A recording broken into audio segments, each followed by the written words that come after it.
जय हिंद साथियों, एक नए दिन के एक नए वीडियो में आप सभी का स्वागत है। जैसा कि आप सभी को मालूम है, इस चैनल के माध्यम से हम घटना चक्र के आरओ के जो सामान्य हिंदी के 10 प्रैक्टिस सेट हैं, उनको हम सॉल्व करवा रहे हैं और उस सेट की ये 5वां सेट जो है, उस सीरीज का है।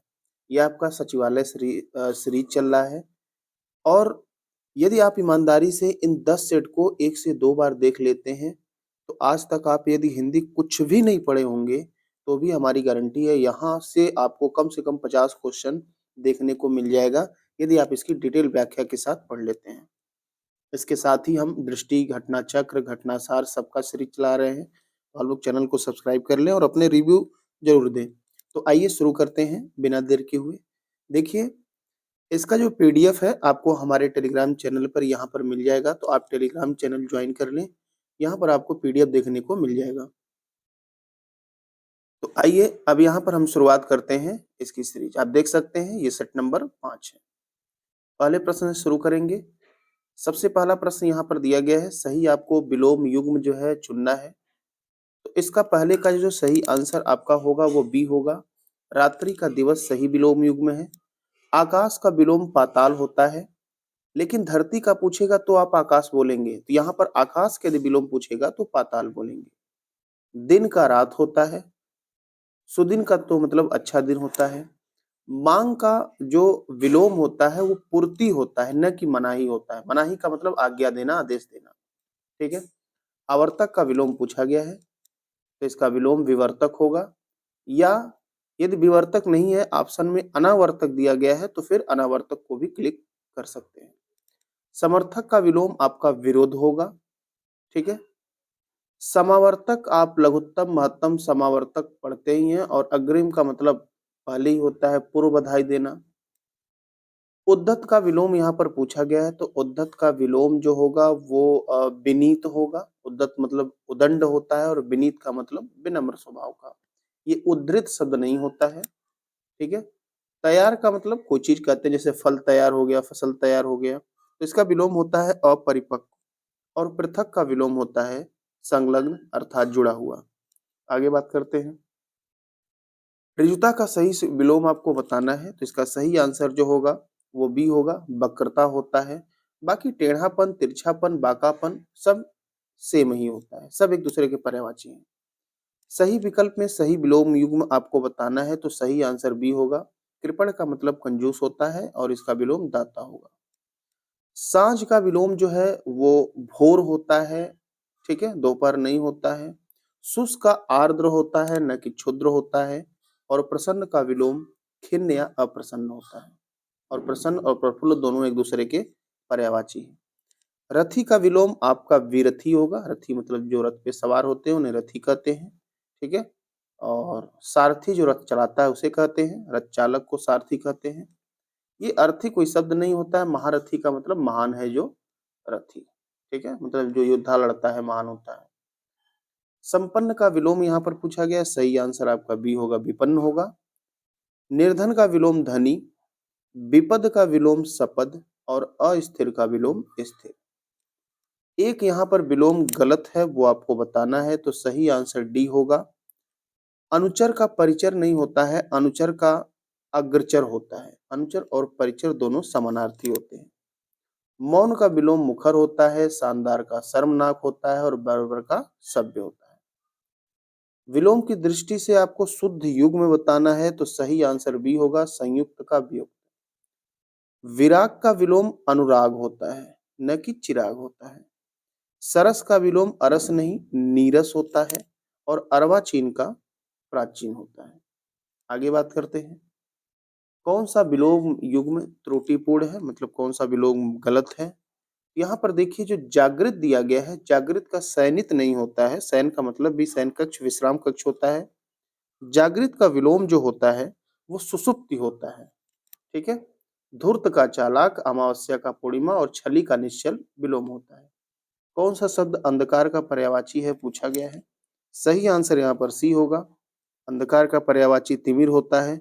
अंधकार के कुछ अन्य पर्यायवाची तम, ध्वांत और तमस्र होता है। ठीक है।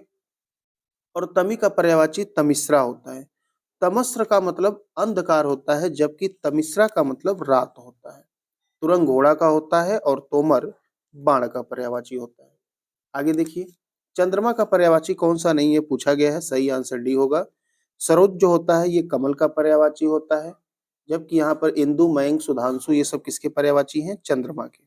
चंद्रमा के कुछ अन्य पर्यायवाची सुधाकर, शशांक, शशि, कलानिधि। आगे बात करते हैं, वटोही का पर्यायवाची शब्द पूछा गया है, तो इसको कहते हैं सी हो जाएगा। इसको पथिक या राहगीर कहते हैं। बटमार का मतलब जो बटुआ मारता है, पर्स मारता है, लुटेरा कहते हैं। एकाकी मतलब अकेला होता है। असहाय मतलब जिसकी कोई सहायता न करे। नेक्स्ट, दुर्गम मतलब कठिन होता है। पाथेय का मतलब होता है रास्ते का भोजन, और मेघ का मतलब बादल होता है। चलिए आगे बात करते हैं। अगले प्रश्न की बात करेंगे तो यहाँ पर मोर का पर्यायवाची इनमें से क्या है पूछा गया है। सही आंसर आपका पाला हो जाएगा। मोर का कलापी पर्यायवाची होता है। कुछ अन्य इसके पर्यायवाची, शिव सुत वाहन मतलब भगवान शंकर के जो पुत्र हैं उनके जो है वाहन है। ठीक है। मोर का अन्य पर्यायवाची होता है सिखी, ध्वजी, नीलकंठ, भुजंगार। क्लियर। आगे बात करते हैं। तड़ित का मतलब दामिनी होता है या बिजली होता है। विलक्षण जो है पंडित का होता है, और विसिक बाण का पर्यायवाची होता है। राजा का पर्यायवाची शब्द कौन सा नहीं है? तो बी हो जाएगा धरणीधर। ये पर्वत का पर्यायवाची होता है। पर्वत के कुछ अन्य पर्यायवाची नग, अचल, भूधर, महीधर। राजा का पर्यायवाची भूपाल है, भूपति है, भूस्वामी है। राजा के कुछ अन्य पर्यायवाची की बात करें, नृप, भूप, नरेश, महीपति।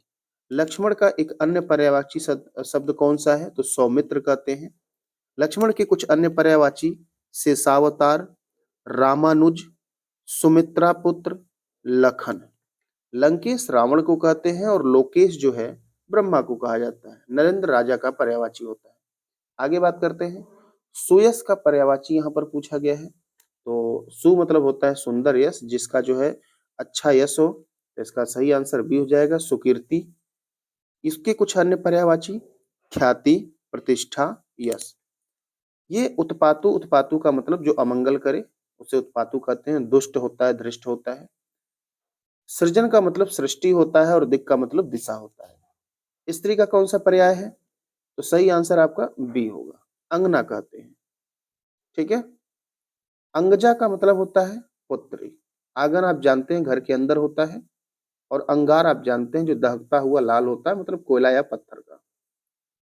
अगला प्रश्न यहाँ पर दिया गया, कौन सा एक पर्यायवाची समूह सही है? तो यहाँ पर सही आंसर ए हो जाएगा, पतोहु, बहु, बधु, पुत्र वधु।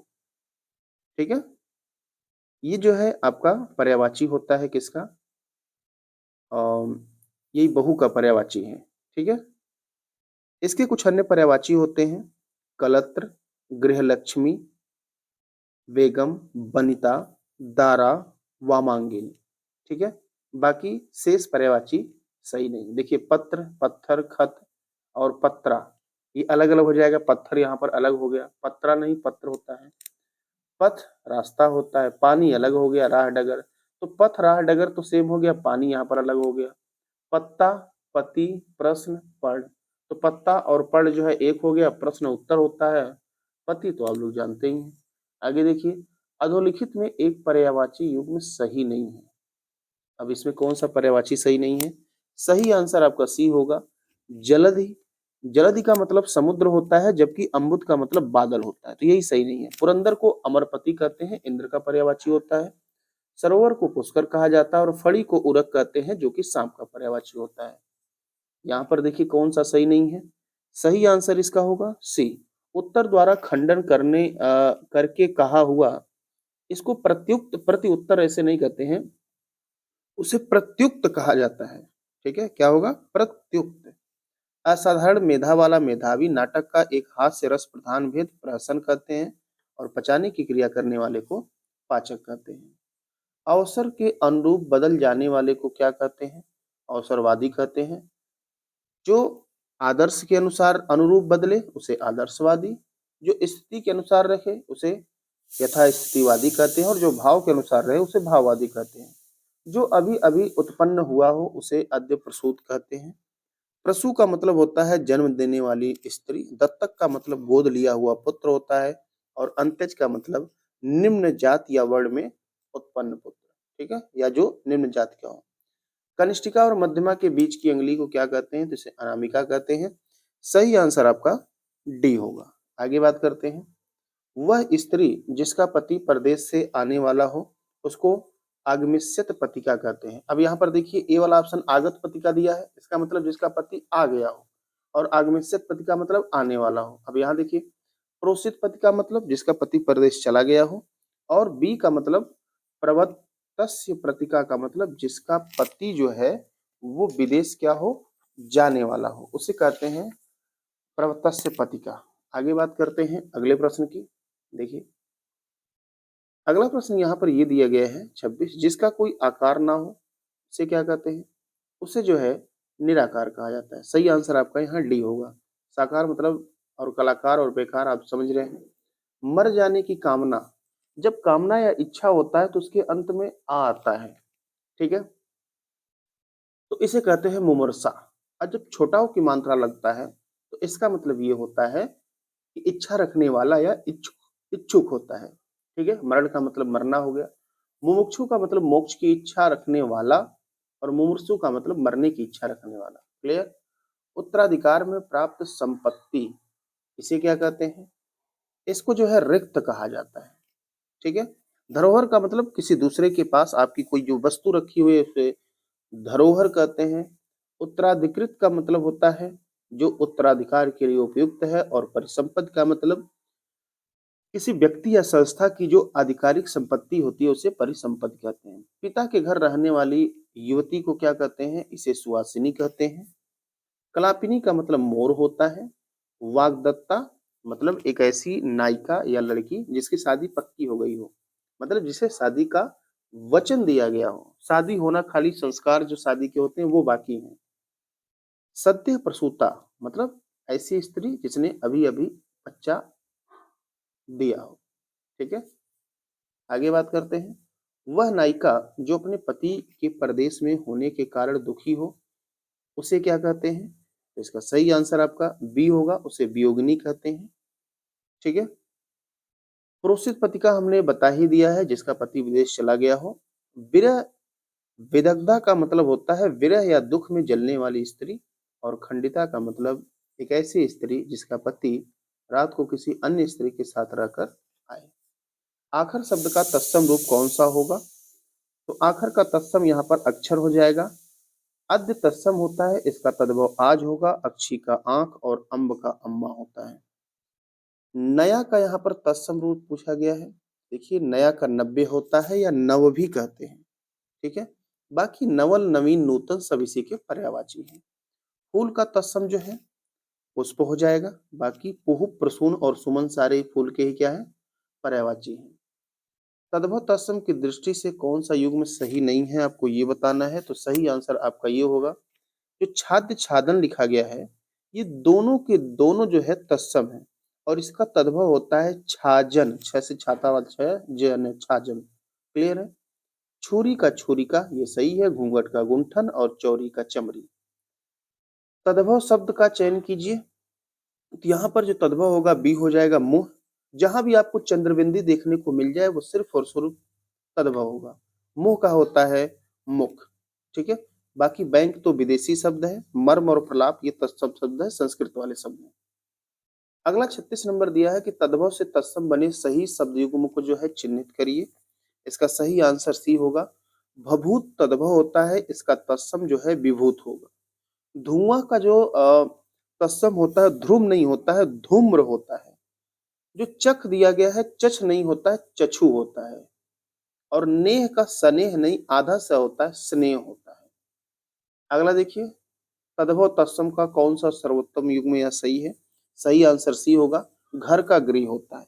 आज का अर्ची नहीं होता है। अब देखिए अर्ची यहाँ पर है, जबकि अर्ची किसका होता है? आज का होता है। और आज का अद्य होता है, इसको उठा के यहाँ रख दिया है, तो ये ध्यान दीजिएगा। बाकी यहाँ पर जो साचा का संचक लिखा गया है, संचक नहीं होता है, साचा का सच्चक होता है, ठीक है। आगे बात करें, कौन तत्सम शब्दों की जोड़ी नहीं है?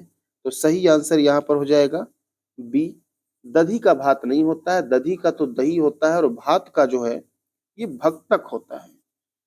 बाकी यहाँ पर कर्म, विद्या, मत्स्य का, मृग और ज्ञान का क्षेत्र, ये जोड़ी सही है। आगे बात करते हैं, तद्भव तत्सम की दृष्टि से कौन सा युग्म सही नहीं है? सही आंसर यहाँ पर सी हो जाएगा। ठंडा का ठंड नहीं होता है, ठंडा का जो है स्तब्ध होता है। बाकी धाम का धर्म, घड़ी का घटिका और डंक का दंश होता है। कौन सा एक तत्सम शब्द है आपको बताना है। सही आंसर यहाँ पर सी हो जाएगा। छाया का छां होता है, ऐसे करते हैं छा और है। बाकी छेनी का छेदनी होता है, ठीक। छठा का षष्ठ होता है और छेद का छिद्र होता है। आगे बात करते हैं अगले प्रश्न की। अगला यहाँ पर दिया गया कि कौन सा शब्द वर्तनी की दृष्टि से सही है। सही आंसर आपका हो जाएगा सी, औद्योगिकरण कहते हैं, जो उद्योग से संबंधित होता है। शुद्ध शब्द फिर से 42 में भी बताना है, तो इसका सही आंसर सी हो जाएगा। चार दीवारी होता है। मूर्छा में गलत ये है कि मूर्छा के बीच में आधा च होना चाहिए, ऐसे मूर्छा लिखा जाता है। हस्ताक्षेप नहीं होता है, हस्तक्षेप होता है। त पे मात्रा नहीं लगता है और ऐतरे में ए पे मात्रा लगता है, ऐतरे। आगे बात करते हैं, शुद्ध रूप कौन सा है। यहाँ पर इसका सही आंसर पाला हो जाएगा। तादात्म्य होता है। तादात्म्य का मतलब होता है अभिन्नता, या कोई भी ऐसी दो चीजें हैं जो मिलकर एक हो जाए। अगले में शुद्ध शब्द जो होगा वो हतोत्साह होगा। आंसर आंसर नंबर फर्स्ट सही होगा।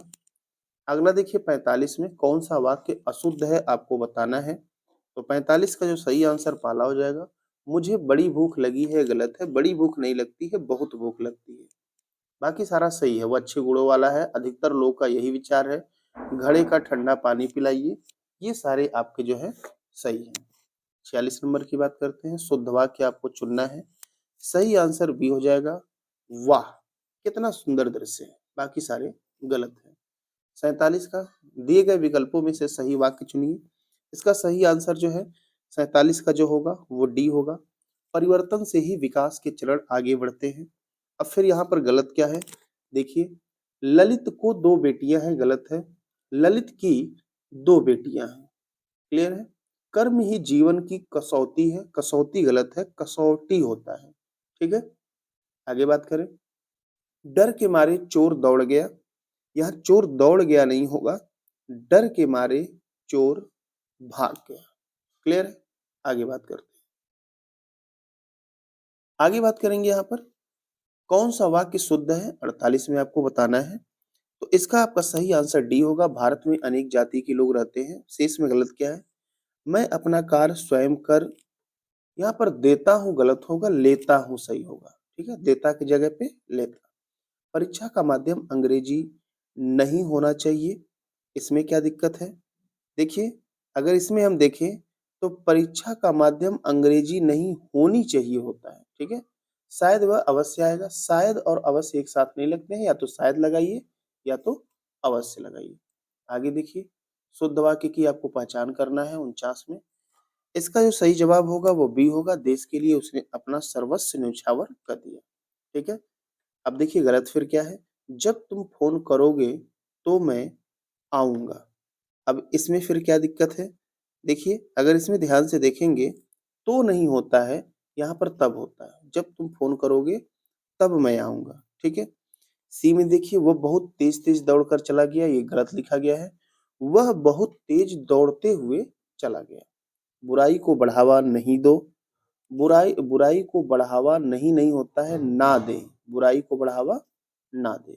आगे देखिए, शब्द चयन की दृष्टि से कौन सा एक वाक्य शुद्ध है।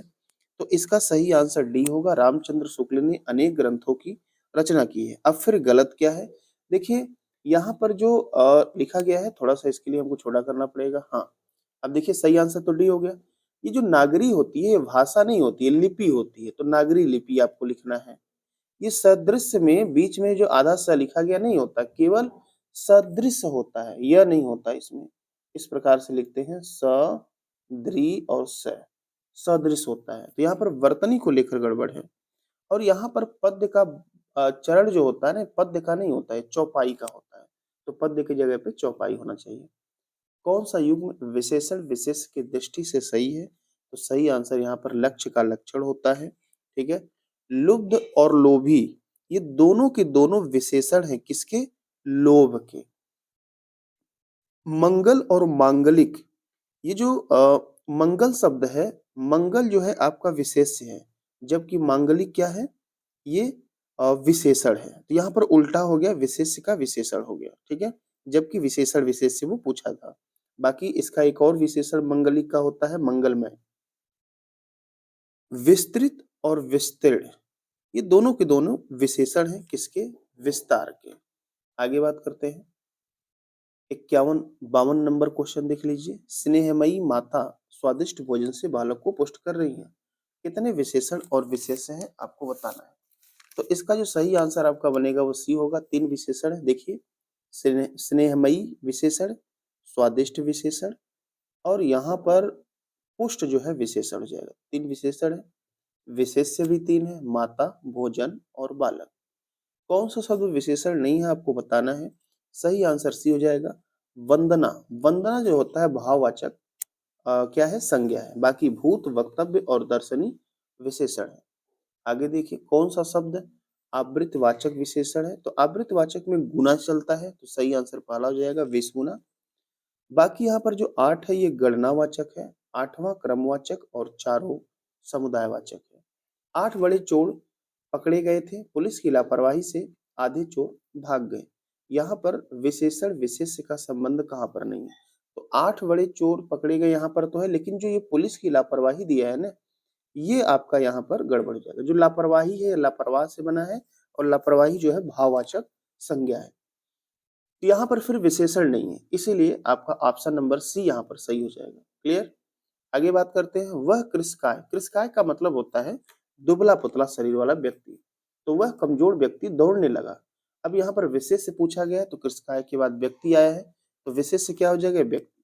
आंसर नंबर पहला यहाँ पर सही होगा। आगे हम बात करेंगे अगला 57 नंबर। युद्ध देखकर अशोक का कठोर हृदय मोम जैसा पिघल गया। अब यहाँ पर क्या पूछा गया? विशेष से पूछा गया है, तो कठोर यहाँ पर आपका विशेषण है और हृदय विशेष हो जाएगा। ऑप्शन सी सही होगा।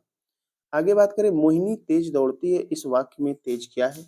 अब तेज देखिए दौड़ने की विशेषता बता रही है, दौड़ना जो कि यहाँ पर क्रिया विशेषण है और दौड़ रहे कैसे? तेज। तो ये आपका रीतिवाचक क्रिया विशेषण होगा।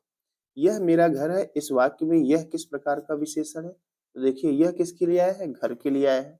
तो जब ऐसा सर्वनाम जो किसी संज्ञा के पहले आए और उसी संज्ञा के लिए प्रयोग हो, तो उसे कहते हैं सार्वनामिक विशेषण। आगे देखिए किस वाक्य में विशेषण का प्रयोग किया गया है। देखिए ऑप्शन नंबर ए सही होगा। वह भूखा है, भूखा एक विशेषण होता है और किसी से में विशेषण नहीं है। जैसे भूखा व्यक्ति, तो भूखा यहाँ पर विशेषण हो गया। इस प्रकार से आपके 60 क्वेश्चन पूरे हो गए और सबसे बड़ी बात है कि इतने कम समय में आपको 60 क्वेश्चन कोई नहीं करवाएगा। कम से कम आपके 1 घंटे 60 क्वेश्चन में जाते हैं। जैसा कि आप देख रहे हैं हमने हर ऑप्शन की डिटेल व्याख्या की है। बाकी अपना रिव्यू जरूर दें। अगला सेट अगले दिन अपलोड किया जाएगा, तो इन 10 सेट की श्रृंखला आप जरूर देख लें। 50 प्रश्न आपको यहीं से मिलने वाले हैं। पूरा वीडियो ध्यान से देखने के लिए आप सभी का बहुत बहुत धन्यवाद।